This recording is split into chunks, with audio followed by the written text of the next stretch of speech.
Let's see. Oh, Miss Thomas. Hey, Miss Thomas. Nice to see you again. Hey, good Hey, Miss evening. Thomas. Hey, Miss Hey. Faye. All right, Miss Thomas, we're gonna go ahead and get started. And Mr. Miller as well. Once parents come into the room, we'll just reiterate our goals for tonight. So, Miss Thomas, we have Miss Jamilia H. She is a financial advisor from Ameriprise Financial Services, and she has been a financial professional for 16 years this past December. So she knows what she's talking about. And we just want to give parents opportunity to just get that financial literacy. And we're starting with the basics tonight. And as you know, Ms. Thomas, before we start any mini meeting, can you go ahead and find your chat box and type in your name, your scholar's name, and grade level? And once she does that, Ms. Jamila, I'm gonna let you take Get it over. started. Okay. All right. So, am I okay? Am I able to ask questions and see people raise their hands? So y'all bear with me. I am not a Zoom expert. Not yet. Yes, I'm on mute. I'm sorry. If someone raises their Okay. hand, I'll let you know. I'll be Okay. your facilitator this evening. Got it. All right. So thank you for joining me, ladies. I am, like Ms. Aponte said, my name is Jamila Hoyt. I am a financial advisor with Ameriprise Financial. Just celebrated my 16th year in the business. And I will argue with anybody that I have the absolute best job in the world.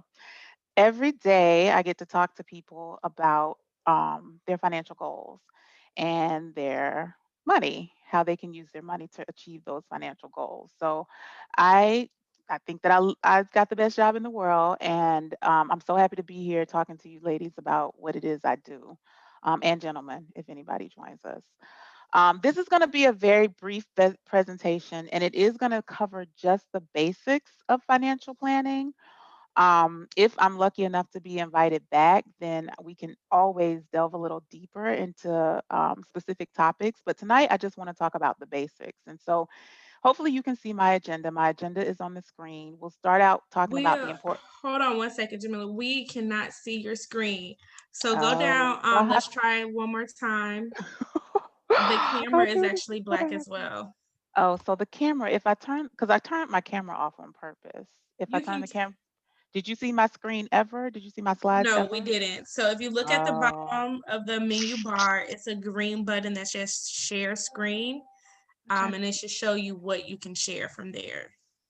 Okay, which I thought I did. There we go. Okay. We have your screen. Okay, okay, All right. okay. See, I told you. I told you Zoom was not my friend. And let's go back to this. There we go. All right, are we ready? I think So we are. everybody can see my, Okay, okay. we're All good. We right. can see it now. And I think I'm gonna turn my camera back off. Okay. No, no. Who is that? Dr. Nichols. Yes. Yes. All right. So, like I was saying, I'm Jamila. I'm a financial advisor, Ameriprise Financial, 16 years. Greatest job in the world because all I do every day is talk to people about their financial goals and how to use their money or their resources to achieve those goals. Today, our agenda will be very, very short and sweet and to the point. We're going to cover the basics. So, we'll start out talking about the importance of goal setting and financial planning.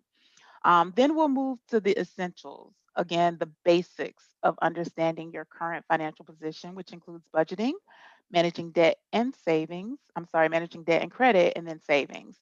And then I'll close up talking about some good habits to implement going forward. If you have a question, because again, I want to get through the presentation fairly quickly. So if you have a question, definitely write it down.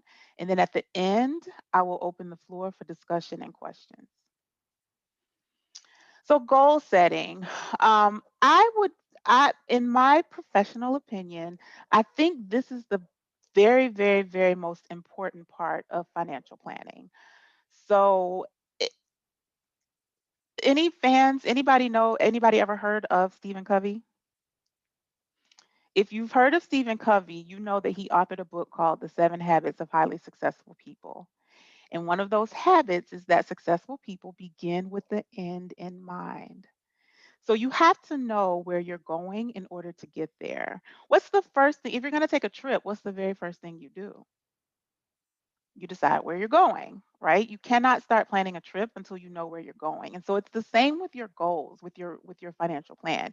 You have to know where you're going. I tell people all the time, there's no prerequisite to work with me. You don't have to have a certain amount of money. You don't have to make a certain amount of money, but you do need to know what your goals are because otherwise I can't help you achieve them.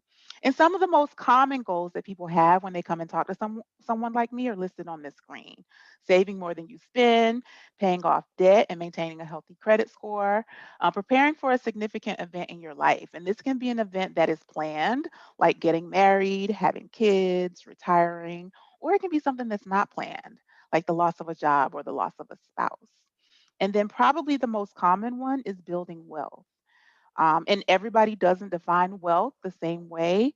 That's why, again, it's very important to know what it is you're trying to achieve and when exactly you want to get there. So once we understand where we're going, now we've got to figure out how to fund those goals. And most people, so people consider budgeting the four-letter word of financial planning. Most people will not sit down with someone like me because they think I'm going to put them on a budget. But let me assure you that that is not my job. True, one of the first items on your to do list, one of your first action items will be to complete a cash flow statement. But that's only so that we can get a good idea of what's coming in, what's going out, where it's going, what can we capture, and what do we do with it once we've captured it. So, my job is not to have you write down all your expenses and then go through and say, oh no, you're spending $200 a month on dining out. We got to cut that in half. That's not my job. My job is to tell you what it takes for you to be on track for your goals. And then you get to make the decision of how important that is to you. And if it means cutting certain expenses or luxuries out of your budget, that'll be completely up to you. Okay. But the basics of budgeting, you've got to know what you make and what you spend. Make sure that your monthly expenses are covered. So make sure that you're living within your means. If you make $60,000 and you make 65,000 and you spend $65,000, we've got a problem. And then make sure that you're spending your money wisely. All of your expenses are going to fall into one of two categories. You've got your essential expenses. These are expenses that are necessary to cover your basic needs. But then you also have lifestyle expenses. These are expenses that enhance your life. So, essential things that you have to pay, lifestyle things that you want to pay. And there is a difference. And not everybody classifies them the same way. So, most people will agree that having food, having shelter, having transportation are essential. Not everybody agrees that a hair salon visit or a manicure pedicure is essential. So you have to again define what it is for you. Now you'll see a rule at the bottom of the page. I'm not in the habit of giving blanket advice. So this may not necessarily apply to you, but you do need three specific categories: fixed costs, financial goals, and flexible costs, or essential costs, financial goals, and lifestyle costs. And you do need to allocate a certain amount of your money towards each one. If 20% is too much to start saving, don't start with 20%. Do what you can and build up over time.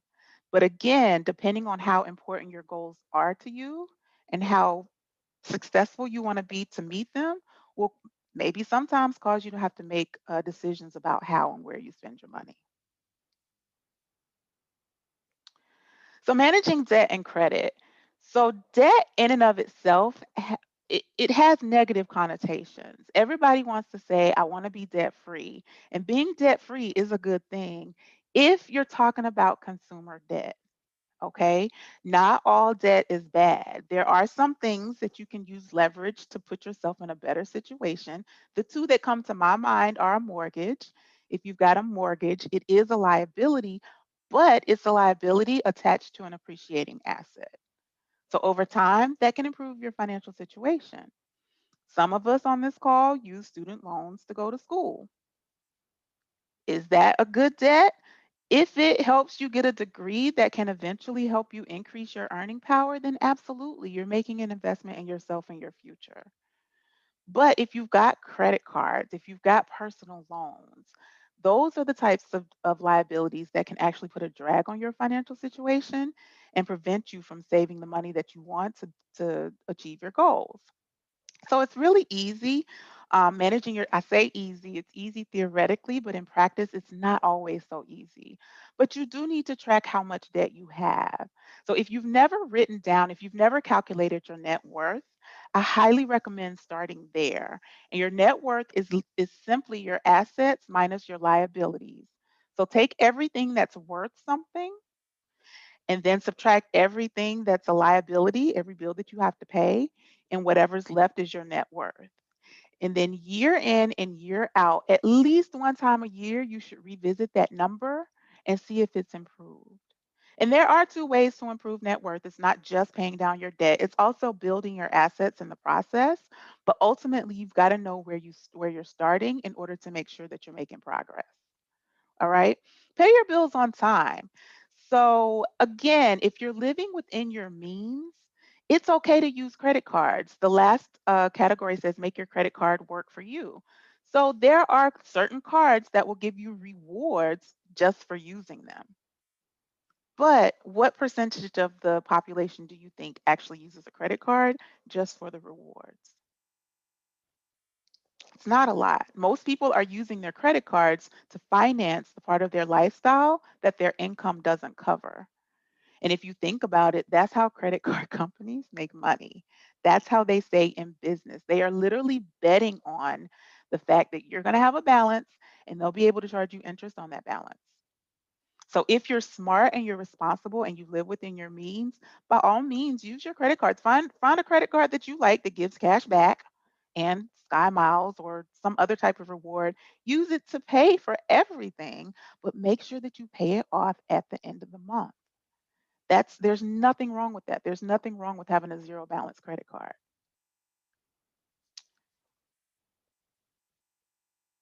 So I just talked about this, paying your card off in full every month. If you have a lot of cards, if debt is an issue and you're finding it hard to manage it because you've got, half a dozen or a dozen credit cards and they all have small balances, it's also okay to consolidate balances. Um, Balance transfers have become really, really big and really popular. And people will ask me all the time, oh my gosh, is this a scam? This doesn't look right. It's okay to transfer a balance to a 0% credit card. Yes, read the fine print, and in the fine print, it may say something like if you miss a payment, if you pay late, if you don't pay it off in a certain amount of time, then the interest rate increases, and that's okay. Again, that's part of their ploy. They want to get your business and they expect you not to pay.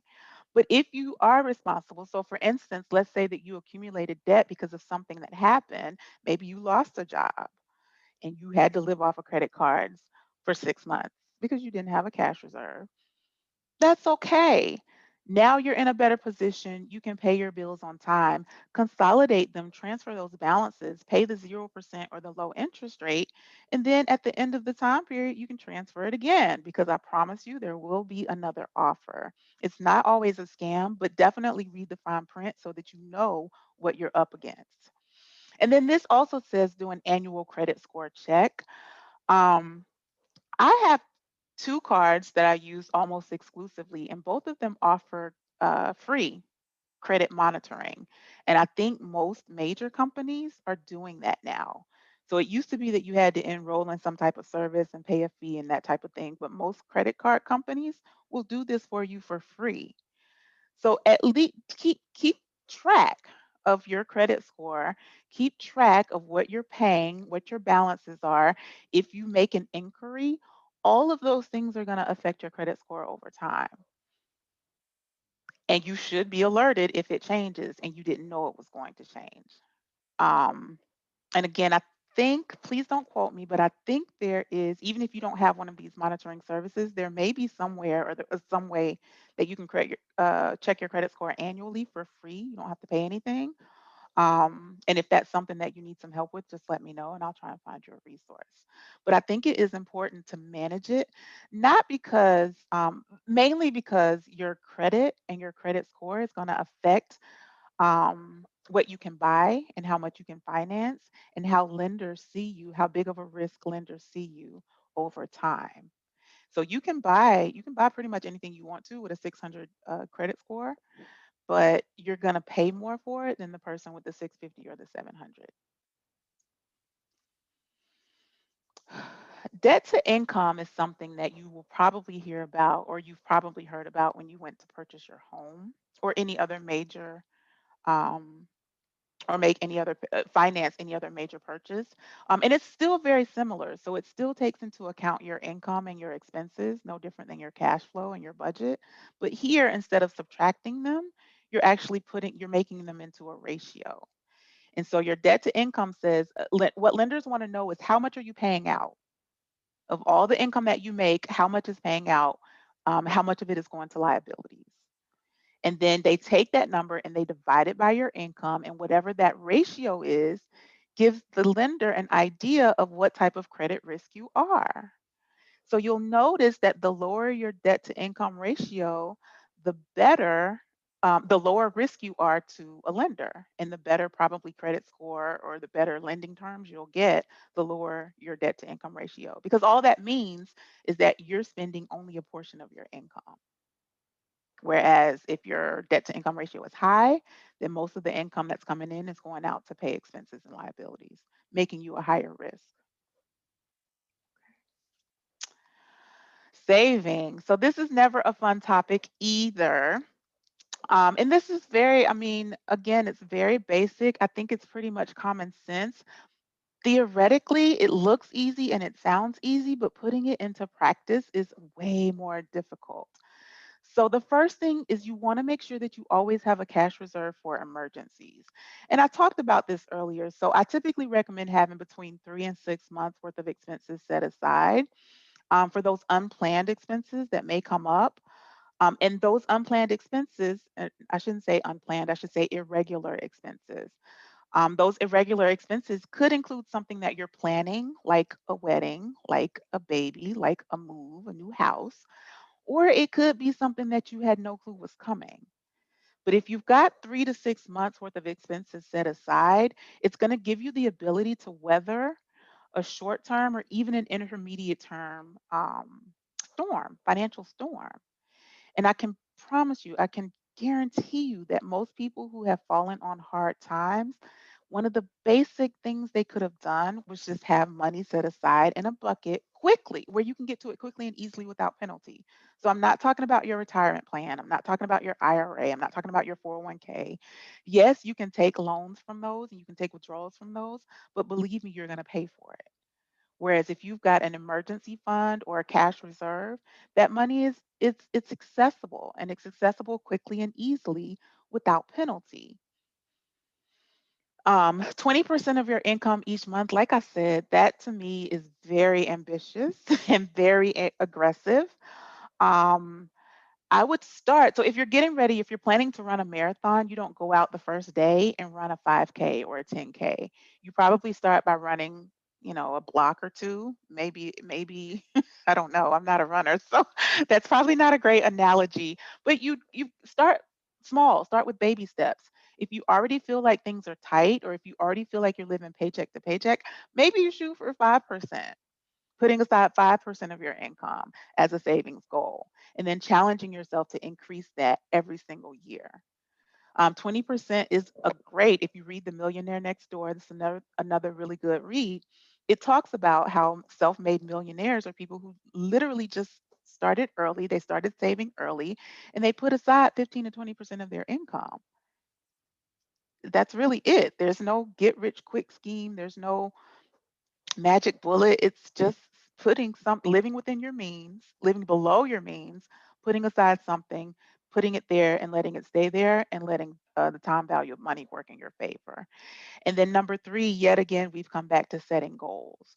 So if I ask you um, why you're saving money and your answer is, I don't know, or if you don't have a compelling reason to save money, it's going to be really, really hard to make yourself do it. If, for instance, you want to take a trip, a major trip for your next milestone birthday, so you're getting ready to turn, 40, and you want to take a trip to Italy, make a picture of Italy your screenshot. Post pictures of Italy around your office or your cube. Put something on the dashboard in your car. Put something on your refrigerator. But keep it front of mind, because when you attach an emotion to your savings goal, then you're that much more motivated to put money aside for it. And it's not a matter of, not living today so that you have all this money at some point in the future, but you've got to plan for the future, just not at the expense of today. And you have to live today, but not at the expense of the future. So find a healthy balance. If it's 20%, great. If you can do it with less than 20%, that's even better. And if you want to be even more ambitious and do more than 20, that's great too. But set your goals. Make sure that every dime that you're saving or putting away is attached to something that you feel passionate about. And I promise you, your chances of success are going to skyrocket. Um, so that's it. I'll close now by reiterating what we've talked about or what I've talked about. So always have a plan of what you want with the future. Remember to begin with the end in mind. You would never start planning for a vacation or a trip without determining where you want to go and when you want to get there. And the same should be true of your financial goals. Know what it is you want to accomplish and have an idea of when you want to accomplish it. It's never too early to begin saving. And no amount is too small. So if you began today and you're only able to do $10 a week, that's a start. Start there and challenge yourself to do more and more over time. Don't let debt bring you down. So remember, debt can be good. There are two categories, there's good debt and there's bad debt. Get rid of the bad debt. Get rid of the bad debt, which frees up income for you to either spend or save the additional cash flow that you would have been putting towards that debt. And then always know where your money is going. Whether or not you have a budget or not is not really the most important thing, but it's crucial that you know where your money is going. Even when it comes to budgeting, it's really hard, like I said, to write out all your expenses and try to stay within a set spending limit on a monthly or weekly or annual basis. But definitely know where your money is going. If I were to ask you today, how much does it take for you to live off of for 1 month? That's something that you should just know right off the top of your right off the top of your head. Okay. So I got it in under 20 minutes. So now that I've been talking all this time, I would love to hear back from some of you all. Are there any questions?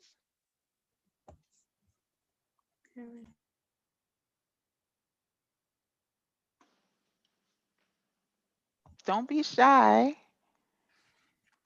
Um, Jamila, I'd like to know, when should you start saving for college with students, with your children? The sooner, the better. So just like I said, it's never too early to start. I've got clients, believe it or not, Dr. Nichols, who opened accounts for their kids once they found out they were pregnant.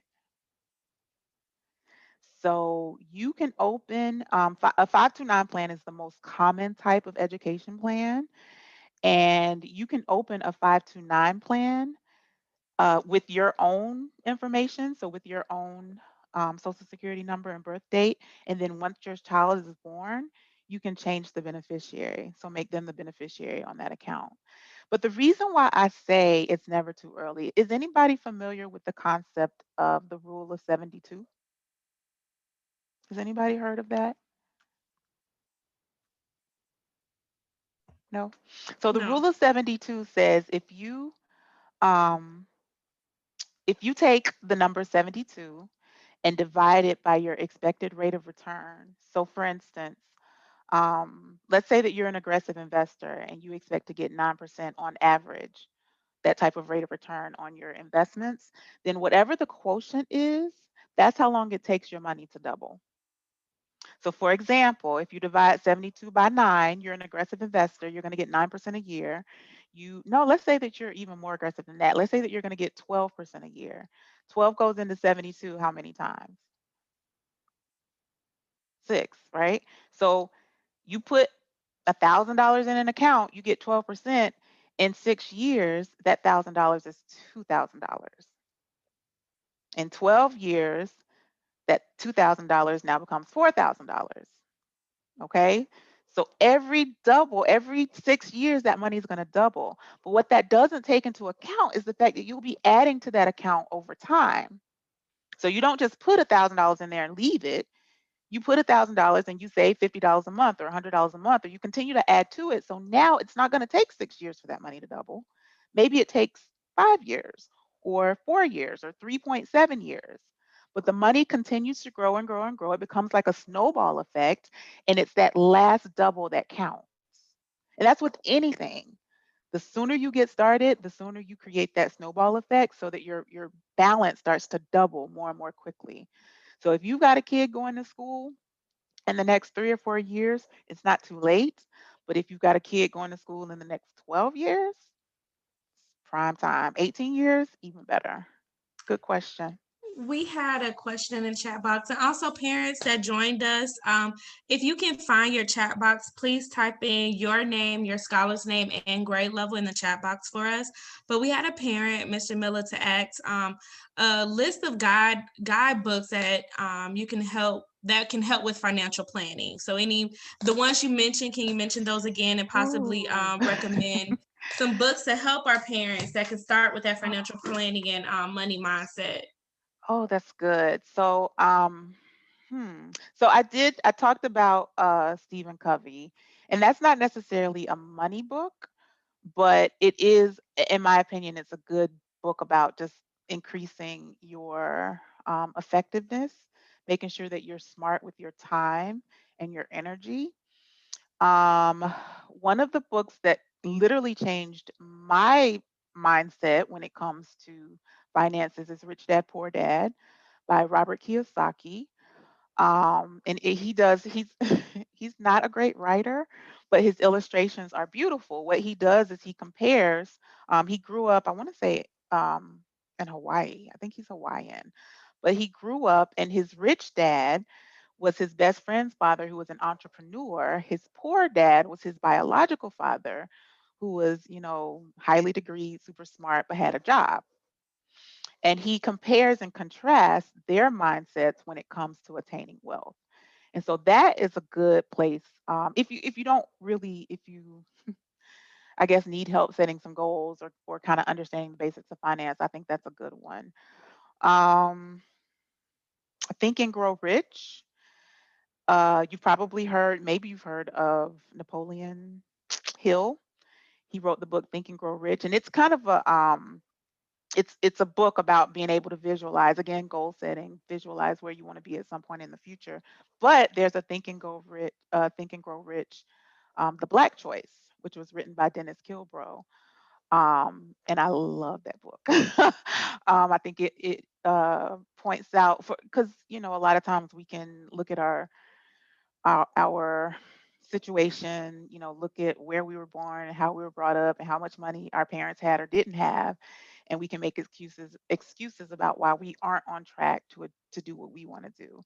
And this book dispels all of that, because he looks at African Americans who have done a phenomenal job of achieving wealth, and they came from nothing. They came from a lot less than most of us did. So I could probably give you more, but those are the ones right off the top of my head. And if you want some more ideas, anyone on here can feel free to email me. Anything else? Mr. Miller, when you can you find your chat box to share your email address with our parents if they want to talk to you offline, possibly how they could reach you? Now you're asking me to do hard stuff again. What I Okay, probably awesome. should have done was just not share I should have not unshared my screen, because I do have a slide in here that has my contact information on here. Can I It's type it okay. in okay, here it is. Here it is. Here it is. Okay, so I'm going to leave you my name and my number and my email address. And so I've got what I think is a pretty good resource if you're serious about taking a look at where you are in terms of where you're trying to be. It's just a data gathering form that I use. I think I told you that most of my clients, one of their first action items is to do a cash flow statement. And so this book will give you an opportunity to capture all of your financial data in one place. Your assets, your liabilities, your income, your expenses, whatever policies you have. If you work with other financial professionals like insurance agents or um, what else? CPAs, estate attorneys, you can put all of that in one place and it's literally your financial profile. So if you email me, oh no, that is not my email address. If you email me, I am more than happy to share that with you. And if you're interested, I do offer complimentary consultations. So it sounds a lot more, that's my email address. If you send something to Yahoo, I'm not going to get it. um, but if you want to have a conversation, so today, like I said, I covered the very basics of just getting started. But I offer complimentary consultations to anybody who wants to talk to me. And in that meeting, basically, I get to explain to you or walk you through my process, what I do, how I approach financial planning, and give you an idea of what that looks like. And then I also get to listen to you and what it is you're concerned about, or what it is you're passionate about, or what it is you're working on, or what it is you want to achieve. And then by the end of that meeting, hopefully we can determine, one, if I can help you, and two, if it's the type of help you're looking for. And it doesn't cost you anything except for maybe 30 to 45 minutes of your time. So feel free to reach out to me. I appreciate all of your time and your attention. And I'm more than happy to speak to you further if you'd like. Anything else? Parents, feel free if you have a question. You can definitely you can unmute yourselves to ask. Also, you do have Ms. Jamila's email and phone number. If you want to talk to her offline about your personal goals, you do have that information. But if you have any questions, feel free to unmute yourself to ask.